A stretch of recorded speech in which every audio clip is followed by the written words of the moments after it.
What was the country's unemployment rate in the October December quarter of 2025? 2025 October December త్రైమాసికంలో దేశ నిరుద్యోగ rate ఎంతగా నమోదైంది అని అడుగుతున్నారు. సో లాస్ట్ క్వార్టర్ ఆఫ్ 2025లో అన్ఎంప్లాయ్మెంట్ రేట్ ఎంత ఉంది అని అడుగుతున్నారు. సో ఫస్ట్ ఆఫ్ ఆల్ ఈ అన్ఎంప్లాయ్మెంట్ రేట్ ఈ రిపోర్ట్ ఎవరు రిలీజ్ చేస్తారు అంటే పీరియాడిక్ లేబర్ ఫోర్స్ సర్వే అని ఉంటుందన్నమాట.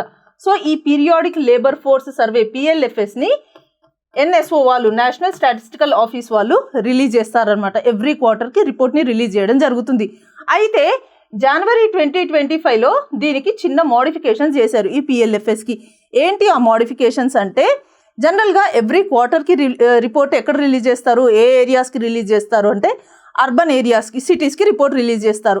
కానీ జనవరి 2025లో చేసిన మార్పుల ద్వారా వీళ్ళు ఏం తీసుకొచ్చారు అంటే రూరల్ ఏరియాస్కి కూడా ఎవ్రీ క్వార్టర్కి అన్ఎంప్లాయ్మెంట్ రేట్ ఆ రిపోర్ట్ని రిలీజ్ చేయాలి అని డిసైడ్ చేశారు.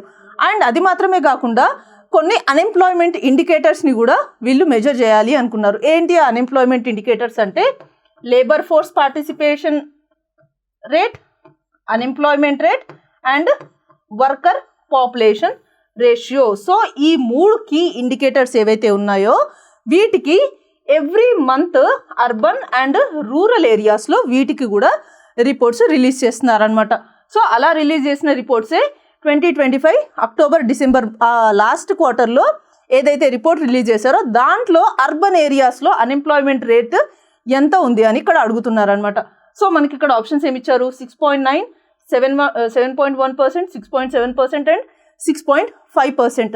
సో అక్టోబర్ డిసెంబర్ క్వార్టర్కి అన్ఎంప్లాయ్మెంట్ రేషియో 6.7%గా నమోదైందనమాట. సో ప్రీవియస్ క్వార్టర్లో జూలై నుంచి సెప్టెంబర్ క్వార్టర్లో చూసుకున్నట్టయితే అది 6.9%గా ఉండింది.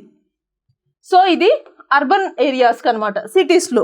మరి రూరల్ ఏరియాస్లో అన్ఎంప్లాయ్మెంట్ రేట్ ఎలా ఉంది అని అంటే రూరల్ ఏరియాస్కి వచ్చేవరకు అన్ఎంప్లాయ్మెంట్ రేటు అక్టోబర్ డిసెంబర్ క్వార్టర్లో 4%కి తగ్గింది. సో ఇంతకు ముందు ఎంత ఉండింది జూలై సెప్టెంబర్ క్వార్టర్లో?